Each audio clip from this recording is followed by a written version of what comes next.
Hello, I show you how to hard reset on Samsung Galaxy J7 Duo.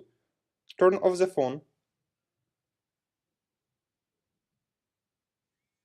Next, press and hold the power button, volume up key and home button for a few seconds.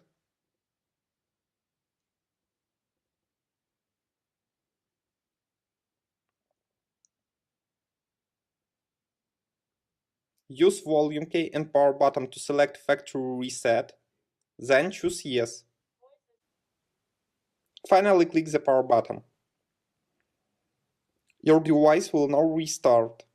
Successfully, the hard reset is completed now. Subscribe to our YouTube channel and rate the video.